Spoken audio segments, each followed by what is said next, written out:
آئی M F کا جو قرض پاکستان کو ملنے جا رہا تھا، واشنگٹن نے دو ٹوک پاکستان کو کیا پیغام پہنچایا ہے؟ قرض نہیں ملے گا۔ چین نے پاکستان کی حکومت جو پی ڈی ایم پہ مشتمل ہے تقریباً، اس کو کیا پیغام دیا ہے جس سے صف ماتم حکومت کے حلقوں میں بچھ گئی ہے؟ وزیر اعظم پاکستان چھوڑ کے وہ تاج پوشی کی رسم میں کیا کرنے گئے اور کیوں گئے؟ وجہ تنازع کیا تھی؟ وزراء خارجہ جو پاکستان میں مہمان آئے تھے، انہوں نے آرمی چیف سے کیوں اور کس لیے ملاقات کی؟ پی ڈی ایم کی جو حکومت ہے جو 13 پارٹیز پر مشتمل ہے، اگر 1.2 بلین ڈالر ان کو قرض فراہم کیا گیا تو وہ اس کو اپنی الیکشن مہم کو چلانے کے لیے استعمال کریں گے۔ وقتی طور پہ کچھ سبسڈی دے دیں گے، وقتی طور پہ وہ کسی کو کوئی چیز فری کر دیں گے، وقتی طور پہ کچھ کر دیں گے۔ ہمیں ابھی بھی ہوش کے ناخن لینے چاہیے۔ آپ کو پتہ ہے وزیر خزانہ اسحاق ڈار صاحب نے آئی ایم ایف کے ڈائریکٹر جو ہیں بہادر بجانی، ان سے ملاقات کی ہے زوم پہ، ان کی ویڈیو لنک میں ورچوئل ملاقات ہوئی ہے۔ بسم اللہ الرحمن الرحیم۔ السلام علیکم ناظرین، آپ کا ہوسٹ فیصل ادریس بٹ حاضر خدمت ہے۔ ناظرین، آج میں آپ کو نہایت اہم اپڈیٹ دینے جا رہا ہوں۔ آئی ایم ایف کا جو قرض پاکستان کو ملنے جا رہا تھا، واشنگٹن نے دو ٹوک پاکستان کو کیا پیغام پہنچایا ہے؟ قرض نہیں ملے گا۔ وہ کیوں نہیں ملے گا، یہ آج میں اپنے ویلاگ میں آپ کو بتاؤں گا۔ چین نے پاکستان کی حکومت جو پی ڈی ایم پہ مشتمل ہے تقریباً، اس کو کیا پیغام دیا ہے جس سے صف ماتم حکومت کے حلقوں میں بچھ گئی ہے، یہ آج میں بتاؤں گا آپ کو۔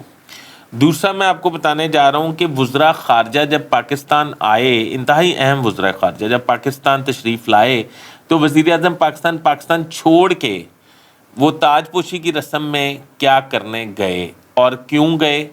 وجہ تنازع کیا تھی؟ اور میں آپ کو بتانے جا رہا ہوں کہ عمران خان کے دور میں سی پیک مکمل بند رہا، یہ افواہیں کیوں پھیلائی جا رہی ہیں؟ اور یہ بھی بتاؤں گا کہ عمران خان کے دور میں سی پیک نے بہت زیادہ ترقی کی۔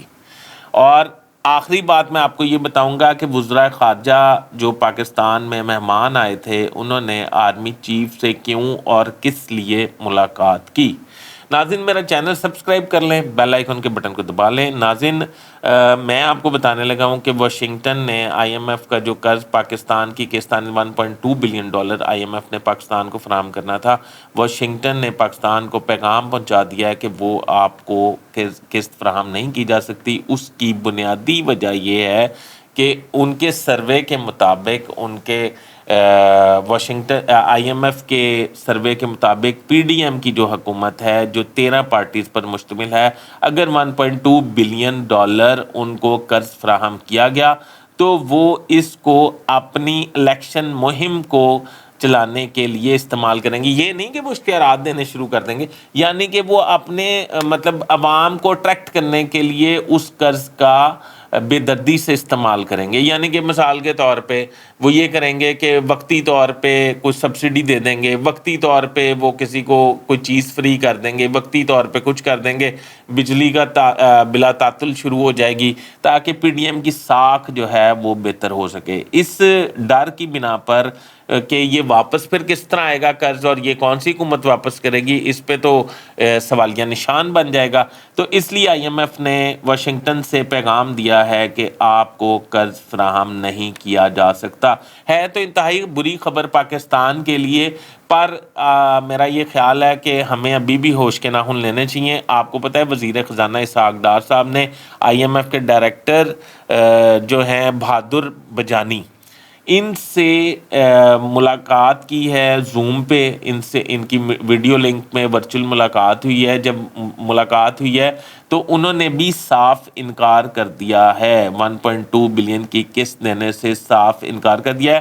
اور امپورٹنٹ بات میں آپ کو بتاؤں کہ 17 مئی تک جو پلان ہوا ہے آئی ایم ایف کی میٹنگز کا اور ایجنڈا جو جاری کیا گیا ہے، اس میں کئی پاکستان کے قرض اور اس کے حوالے سے کوئی بھی میٹنگ ایجنڈے پہ موجود نہیں ہے۔ یعنی کہ 17 مئی تک کوئی ایسی ایکٹیویٹی نہیں ہوگی، اور پھر اگر 17 مئی تک یہ ایکٹیویٹی نہیں ہوگی تو پھر جون میں بجٹ پیش نہیں کیا جا سکتا۔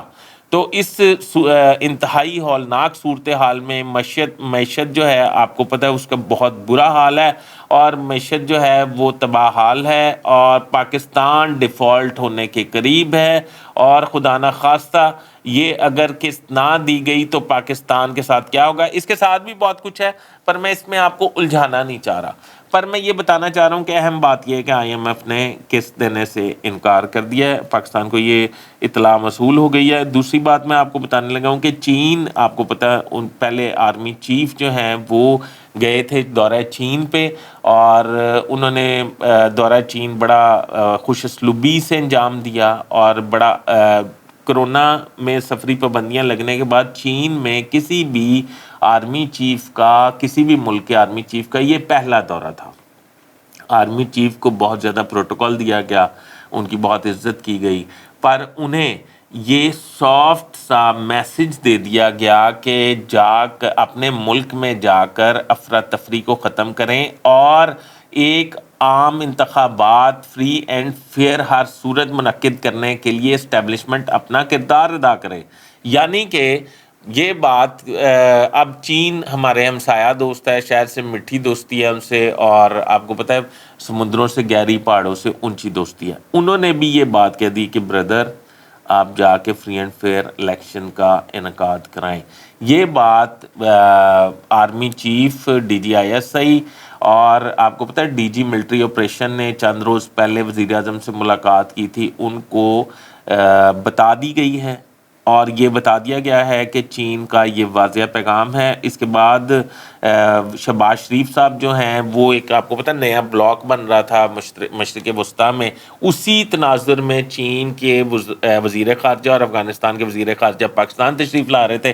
شہباز شریف نے اس میسج سے نہایت ناراضگی کا اظہار کیا، اور ایک کسی غیر ملکی تاج پوشی کی رسم میں وہ جو ہے ادھر پہنچ گئے اس میں شرکت کرنے کے لیے، اور تب تک ان کے وزرائے خارجہ کے آنے سے پہلے وہ گئے، اور تب تک موجود رہے جب تک وزرائے خارجہ واپس نہیں چلے گئے، اور ان کی کوئی ظاہری طور پہ مصروفیت بھی سامنے نہیں تھی۔ اور اس کا یہی حساب ہے کہ جس میں بیگانے کی شادی میں عبداللہ دیوانہ۔ تو کہنے کا مقصد یہ ہے کہ اب آپ کو سمجھ آ گئی ہوگی کہ شہباز شریف جو ہیں وہ چین سے کیوں ناراض ہیں، آرمی چیف کو چین نے کیا پیغام دیا ہے۔ اور تیسری بات یہ ہے کہ آرمی چیف سے جو ملاقات ہوئی ہے وزرائے خارجہ کی، افغانی وزیر خارجہ کی اور چینی وزیر خارجہ کی، ان دونوں کی ملاقات میں پاکستان میں سیاسی استحکام کو نافذ کرنا بہت زیادہ ضروری ہے، اور میری اطلاع کے مطابق یہ ہے کہ ایک وسیع ڈائلاگ جو ہے وہ سیاسی پارٹیوں کا عنقریب آنے والے وقت میں ہو سکتا ہے، جس کا بیٹھ کے جمہوری طریقے سے کوئی حل نکل سکتا ہے۔ اسٹیبلشمنٹ اس میں کردار ادا کرنے کے لیے تیار ہے۔ شہباز شریف صاحب جو ہیں وہ امریکن بلاک میں جانے کے لیے پر تول رہے ہیں، کیونکہ ان کو یہ چین کا مشورہ جو ہے وہ پسند نہیں آیا۔ ناظرین، دوسری بات یہ بتانا چاہ رہا ہوں کہ سی پیک کے حوالے سے عمران خان کی جو حکومت تھی اس کے بارے میں یہ افواہیں پھیلائی جا رہی تھی کہ اس نے آ کے سی پیک کو رول بیک کر دیا تھا، اور سی پیک پہ اس دور میں کام نہیں ہوا۔ تو میں آپ کو یہ اطلاع دینا چاہتا ہوں کہ پورے بلوچستان میں، آپ کو پتہ ہے رقبے کے حساب سے پاکستان کا سب سے بڑا صوبہ جو ہے وہ بلوچستان ہے، اور سب سے زیادہ حصہ بھی سی پیک کا بلوچستان میں، اور پورے بلوچستان میں سی پیک کا کام عمران خان کی حکومت میں مکمل ہوا ہے۔ لہٰذا یہ افواہیں ہیں، ان پہ کان نہ دھرے جائیں، اور چین جو ہے عمران خان سے خوش ہے۔ میں نے آپ کو بھی تھوڑی دیر پہلے بتا دیا کہ چین نے آرمی چیف کو اور حکومت کو کیا پیغام دیا ہے، اور میں یہ سمجھتا ہوں کہ یہ دوستی کے ناطے انہوں نے جو پیغام دیا ہے یہ بہت اچھا خوش آئند ہے۔ ناظرین، میرے چینل کو سبسکرائب کر لیں، بیل آئیکن کے بٹن کو دبا لیں، اور اپنے ہوسٹ فیصل ادریس بٹ کو اجازت دیجیے، نئی اپڈیٹس کے ساتھ دوبارہ حاضر ہوں گا۔